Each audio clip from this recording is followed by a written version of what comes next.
Muy buenos días, ¿cómo se encuentran el día de hoy? Mi nombre es Carlos Gutiérrez y hoy vamos a estar platicando de los efectos fiscales de los contratos.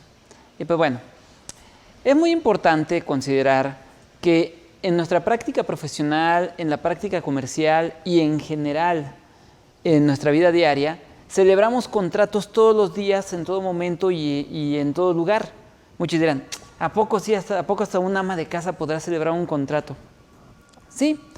Por ejemplo, cuando una ama de casa va al mercado, al súper y compra verduras, compra carne, compra huevo, en ese momento está celebrando un contrato de compra-venta. Por ejemplo, un pensionado en el momento que agarra, marca o por su celular pide mediante alguna aplicación pues que una comida o pide algún artículo, también está celebrando o un contrato de prestación de servicios o un contrato de compra-venta. Entonces los contratos por sí solos tienen muchas características que nosotros tenemos que considerar y que van a estar para los fines de poder tener en cuenta. ¿Por qué?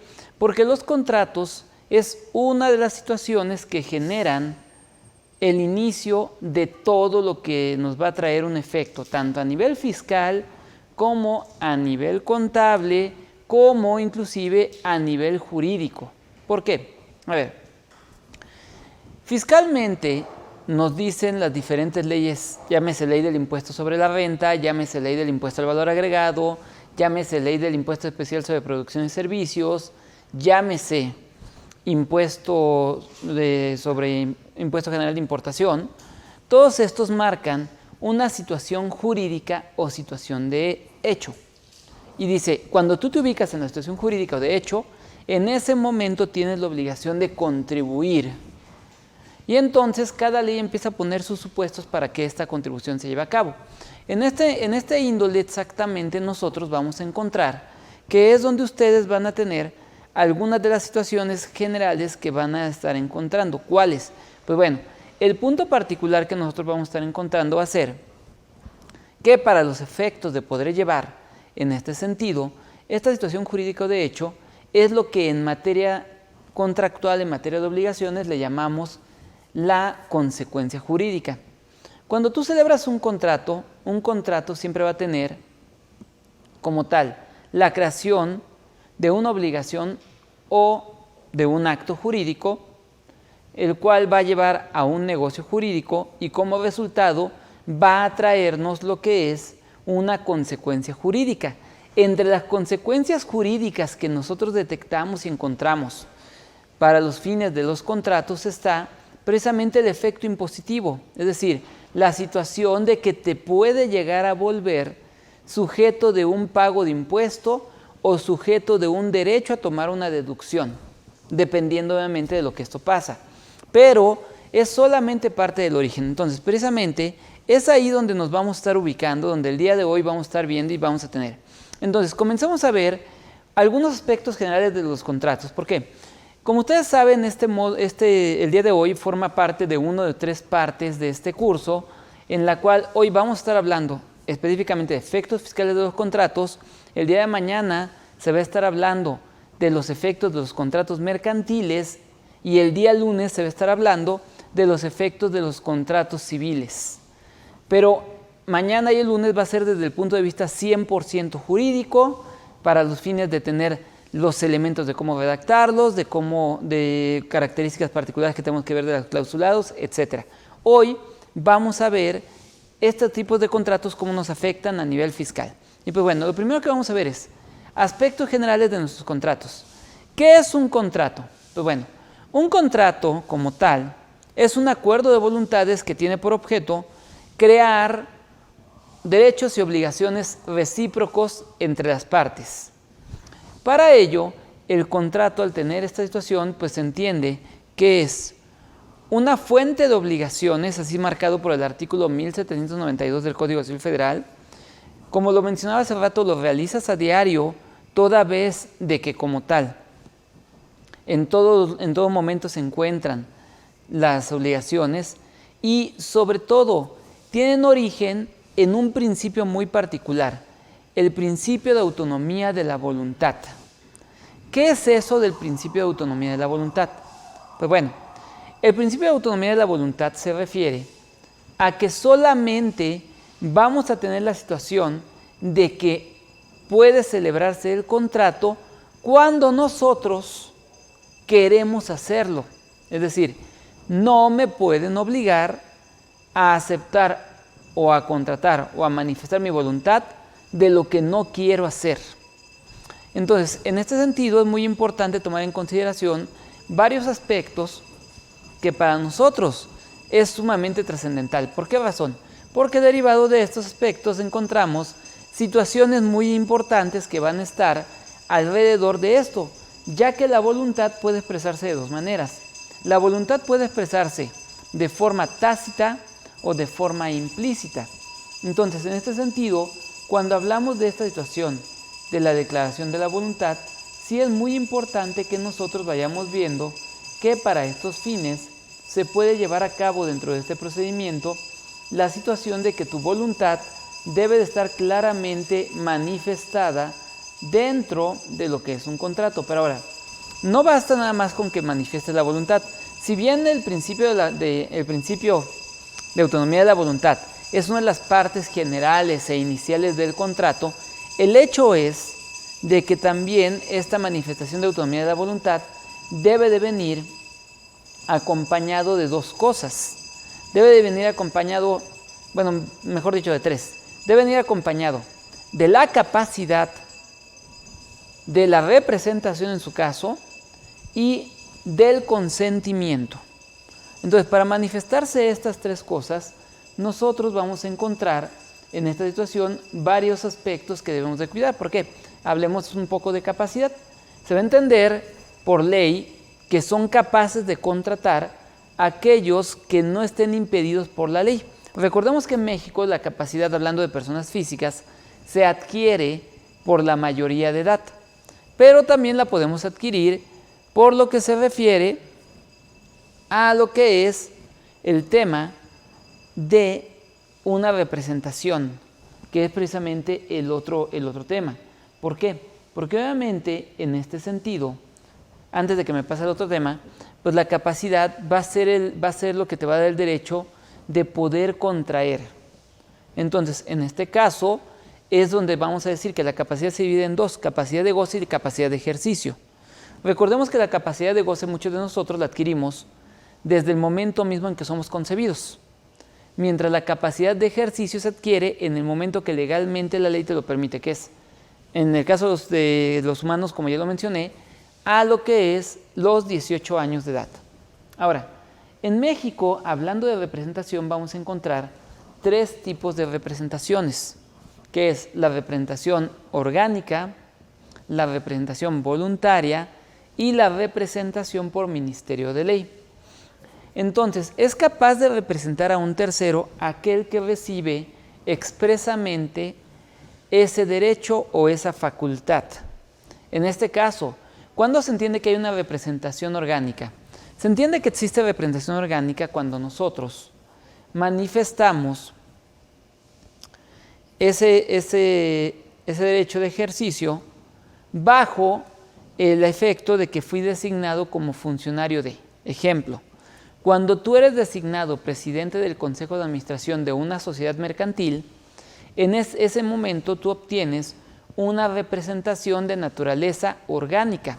Otro ejemplo más, cuando tú eres como tal nombrado como funcionario o titular de una Secretaría de Estado, eso te da representación de lo que tenemos dentro de para conocer y resolver sobre cualquier acto relacionado con esta Secretaría de Estado. Entonces, la orgánica siempre va a estar vinculada a una designación dentro de un órgano, dentro de una empresa o inclusive dentro del país, que puede ser por elección popular o por designación. Por otro lado, tenemos la representación por ministerio de ley. Este tipo de representación se refiere a los aspectos que van a estar dentro de lo que es el acto de representaciones que la propia ley te da y que no requieres de ningún tipo de documento para que la puedas ostentar. Un ejemplo de ello lo encontramos en lo que es la patria potestad. Los que tenemos, pues obviamente la dicha de ser papás, pues muchas ocasiones pues los hijos en la escuela pues son latosos, hacen algo y pues que nos mandan a hablar de la escuela.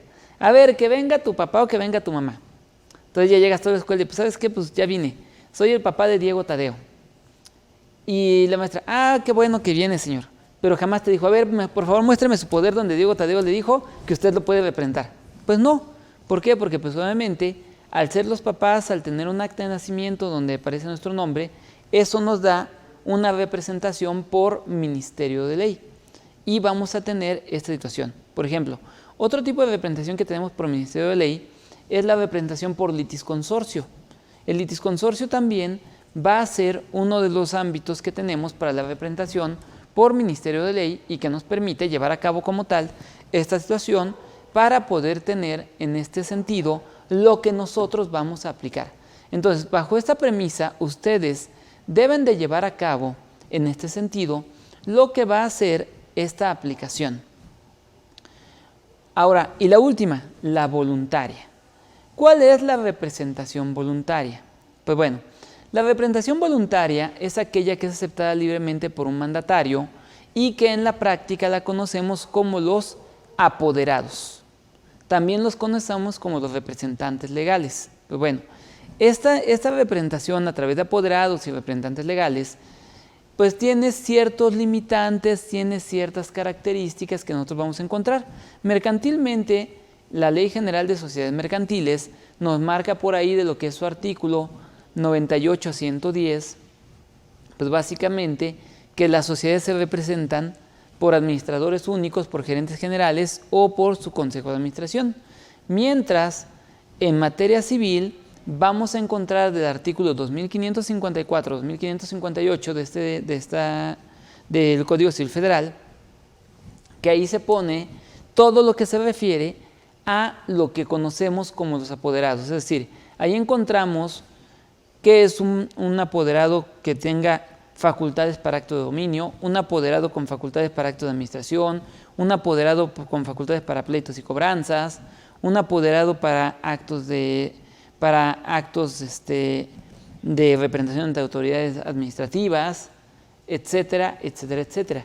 Entonces, estos, para que pueda darse, no nada más basta con ser designados, tiene que ser aceptada dicha representación. Entonces, partiendo de esta base es donde nosotros vamos a ver que va a estar aquí. Entonces, es muy importante mencionar que como tal, para poder hacer un contrato bajo la situación, debe de que no lo vas a hacer tú directamente o que se trata de una persona moral, debe de ser firmado por su representante legal, entendiéndose en los términos que nos marca el artículo 1800 del Código Civil Federal, que es como tal hábil para contratar aquel que tiene la representación de una empresa o que legalmente está autorizado por otro. En este caso, es importante mencionar que si tú no ostentas esta representación, entonces está prohibido que puedas hacer la contratación a nombre de terceros. Y esto te va a llevar a unas situaciones interesantes. ¿Cuáles? Estas situaciones interesantes son que obviamente al momento de que alguien que no está autorizado lleva a cabo la representación o la contratación a nombre de un tercero, se va a entender que mientras no se revista esa representación de forma legal, entonces se va a entender que ese contrato es nulo. Por ejemplo, ya ahorita pudiera ser una contratación a nombre de mi buen amigo Pepe, pero si Pepe no me dio la representación, no me dio un mandato, entonces todo lo que yo haga va a ser considerado nulo, a menos que Pepe ratifique ante la persona que yo contraté dicha representación, en cuyo caso entonces se va a entender que se tiene esta situación. Ojo, porque este es uno de los tantos casos donde nos pueden llevar a cabo, donde nos pueden exigir que paguemos como tal daños y perjuicios en el caso de que nunca se llegara a confirmar la representación. Ahora, El tercer elemento de la voluntad es el consentimiento. El consentimiento es como tal ese ejercicio tanto de la capacidad como de la representación. En este caso, como ya lo mencioné, el consentimiento, en términos de lo que nos marca el Código Civil, se puede dar de dos maneras. Puede ser expreso o puede ser tácito. ¿Cuándo se considera que el consentimiento es expreso? Pues bueno, es expreso cuando lo manifestamos verbalmente o lo manifestamos por escrito e inclusive por medios electrónicos, ópticos o de cualquier otro tipo de tecnología. Es tácito cuando este resulta o cuando este se entiende de algo que le llamamos hechos que presuponen la aceptación. Un ejemplo de esto: oye Pepe, ¿quieres que te traiga una Coca-Cola? Y si Pepe en ese momento me hace así,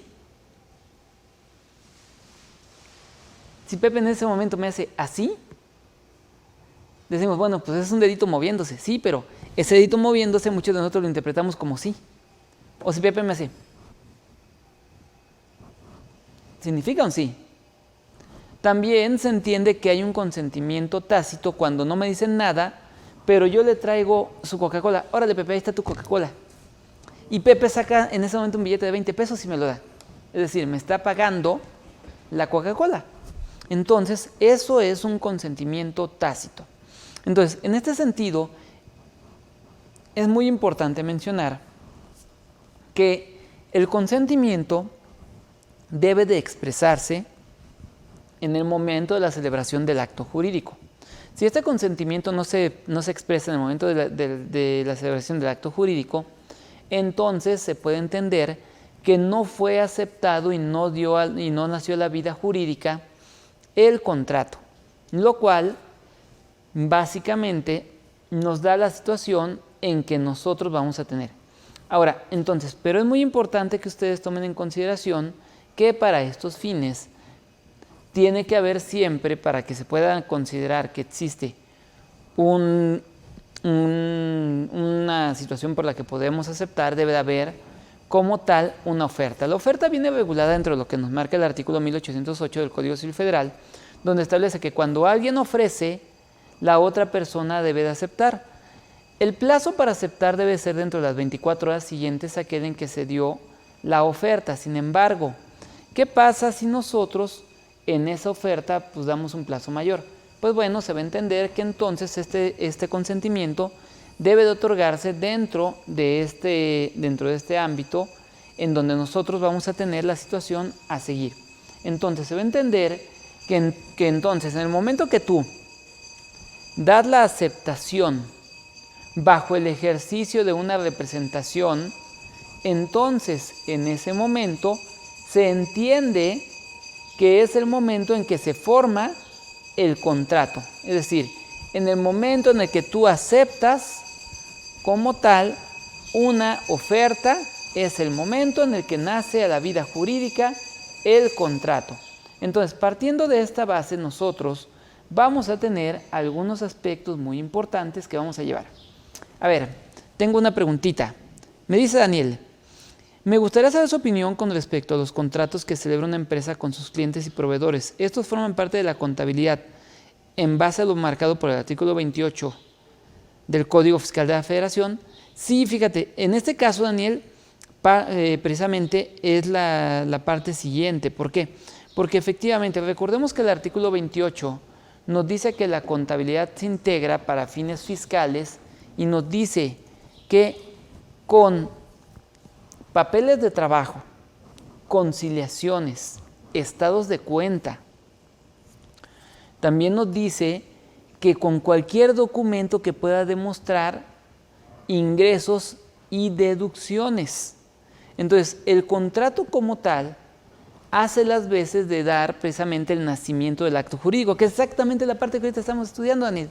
Entonces, el contrato, en mi opinión, sí debe de formar parte de los documentos de la contabilidad para fines fiscales, ya que ahí es donde tú vas a demostrar la existencia de un acto jurídico.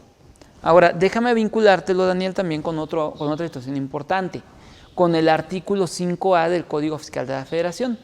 En este artículo 5A del Código Fiscal de la Federación viene lo que conocemos como reconfiguración de actos jurídicos para fines fiscales o también como razón de negocios. Es decir, el contrato es uno de los puntos interesantes que nos ayudan a demostrar la existencia de la razón de negocios. ¿Esto por qué? Porque dentro de lo que nosotros vemos en este artículo 5A nos dice que se entiende que existe una razón de negocios cuando los actos jurídicos u operaciones celebradas por un contribuyente tengan por objetivo la obtención de un beneficio económico razonablemente esperado, bajo la premisa de que este te va a generar mayores ingresos o te va a generar una mejor posición en el mercado o te va a generar una disminución de tus costos o el incremento del valor de tus activos. Entonces, bajo esta premisa encontramos la situación que se da dentro de este ámbito y sí, efectivamente, forma parte efectiva y forma parte de los contratos, de la contabilidad. Bueno, en este momento quisiera dar la bienvenida a nuestros amigos del Facebook.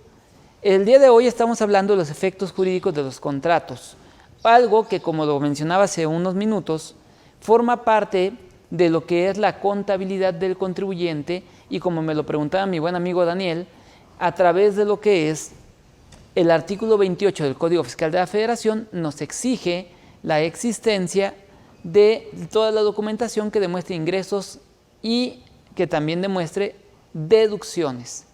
Ahora, continuando con este punto que me preguntaba Daniel, es muy importante porque decía Daniel, bueno, a ver, el contrato realmente, ¿cuál es tu opinión, Carlos? ¿Debe de formar parte de la contabilidad? Yo le contestaba a Daniel de una manera muy puntual que sí, que efectivamente, en mi opinión, sí debe de formar parte de la contabilidad, toda vez de que estos como tal van a tener para nosotros características que van a estar dentro de esta situación. Pero recordemos que con la reforma fiscal de este año 2021, al artículo 30 del Código Fiscal de la Federación, nos pidieron ciertas características importantes a tener. Bien, permítanme abrir mi artículo 30 y les marco esa parte donde nosotros vamos a poder ver qué es lo que nosotros tenemos dentro de esta situación. Bien, fíjense bien, les voy a leer una parte importante porque ahí habla precisamente de que deben de existir los contratos. En particular, por ejemplo, en préstamos, etcétera, ¿no? A ver, miren, aquí está mi artículo 30 del Código Fiscal, denme 2 segunditos, vean lo que dice aquí. Esto es para que vean que estamos en vivo, que no es grabado. Vean lo que nos dice. Les leo el primer párrafo y me brinco a donde viene lo que quiero que se den cuenta. Dice, artículo 30.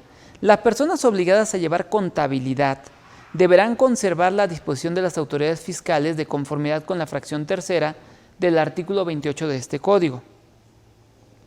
Y vean lo que nos dice en lo que es su cuarto párrafo. Nos dice aquí, no miento, no es el cuarto, discúlpeme. Es el cuarto, quinto, sexto, es el séptimo párrafo. Vean lo que dice aquí. Dice,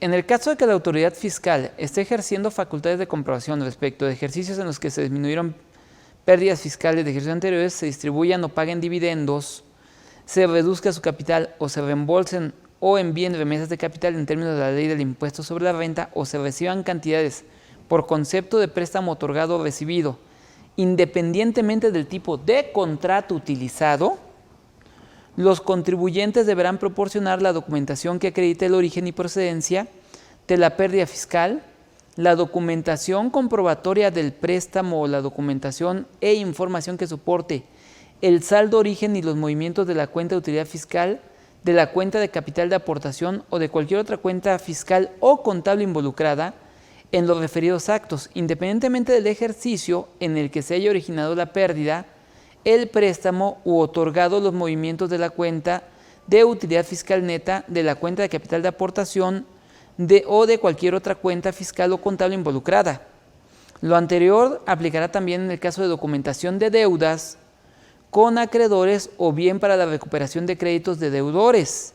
El particular no estará obligado a proporcionar la documentación antes solicitada cuando con anterioridad al ejercicio de las facultades de comprobación la autoridad fiscal hubiera ejercido dichas facultades en el ejercicio en el que se generaron las pérdidas fiscales de las que se solicita su comprobación, salvo que se trate de hechos no revisados. Entonces, como pueden darse cuenta, en este artículo 30 la autoridad habla de la existencia de los contratos. Entonces, el contrato, como parte del instrumento regulador de un acto jurídico, efectivamente debe de formar y debe de estar integrado en tu contabilidad. Entonces, los contratos exactamente están ahí. De hecho, aunque no estén por escritos, recordemos que el contrato existe. Así como lo escuchan, sí, efectivamente, aunque no lo haya puesto por escrito, el contrato existe, toda vez de que recordemos que, como bien lo decíamos hace un momento, el consentimiento puede ser expresado de manera tácita o explícita. Y sabemos que tácito es cuando se da por signos inequívocos, explícito cuando se dice de manera verbal o cuando se da por escrito. Entonces, si se dio por escrito, estamos hablando de la existencia de un documento llamado contrato. Si se da verbal, también estamos hablando de la existencia de un documento llamado contrato, salvo algunas excepciones marcadas por el Código Civil Federal, donde exige que forzosamente esté por escrito. Fuera de ellas, en los demás contratos podemos hacerlos verbales también. Por ejemplo, ¿cuáles son de los que sí debemos de tener por escrito? El Código Civil Federal nos dice que, por ejemplo, el contrato de donación, cuando supera 100 pesos en importe en adelante, es obligatorio que esté por escrito. Otro más, el contrato, bueno, más que el contrato, el mandato, cuando se va a ejercer con terceros, también nos dice que debe ser forzosamente con escrito, inclusive con firmas ratificadas ante fedatario público o celebrado ante notario. Entonces, ahí vemos cómo nos habla de una solemnidad aplicable a este tipo de contratos. Entonces, partiendo de esta base exactamente, es que tenemos que el contrato sí va a formar parte del soporte para fines fiscales que va a estar dentro de la situación que nosotros vamos a ver y vamos a poner en este sentido. Ahora, entonces, decíamos entonces que para que un contrato naciera a la luz debía de partir del principio de autonomía de la voluntad, y que este principio de autonomía de la voluntad se dividía en tres partes: en la capacidad, en la representación y en el consentimiento. A ver, me dice por acá mi buen amigo Luis Antonio Vázquez. Dice, mi pregunta ¿es necesario que los contratos comerciales por préstamos que les celebran entre personas morales sean protocolizados ante fedatarios para darle fecha cierta, y si deben de presentarse ante alguna autoridad? Ok, pues bueno, mira, tenemos una jurisprudencia que es una contradicción de tesis de diciembre del año 2019, mi estimado Antonio, en donde nos dice que si la autoridad está ejerciendo facultades de comprobación, efectivamente los contratos deben se entiende para estos fines que van a tener fecha cierta cuando los mismos fueron presentados ante un fedatario, ante un juez o ante algún tipo de instancia que les dé esa fecha cierta. Sin embargo, hay varias formas de dar a conocer la fecha cierta, como por ejemplo, en el caso, por ejemplo, de un acto rural, la inscripción ante el famoso REN. El REN es el registro de actividades ante lo que es el delegado de Zagarpa. Entonces, en este caso vamos a ver que se tiene esta forma. O sea, ahí no necesariamente lo tengo que llevar con notario, con que esté sancionado por el REN es más que suficiente. Otro ejemplo más, en actos electrónicos. De acuerdo con lo que nos dice el Código de Comercio en su capítulo del comercio electrónico, nos dice que los actos electrónicos, cuando estos tienen un sello de tiempo, estos por sí, ya por ese sello de tiempo, se entiende que ya tienen fecha cierta y no necesitas presentarlo ante un fedatario. Obviamente los contratos que se celebran por escrito y en papel, para que estos tengan fecha cierta, pues obviamente deben de pasar por un fedatario. Para esto es importante que te comente, mi estimado Antonio, que pasar un contrato por un fedatario puede ser de tres maneras. Puede ser una copia certificada del documento, puede ser una ratificación de firmas o puede ser la celebración del mismo contrato ante el fedatario.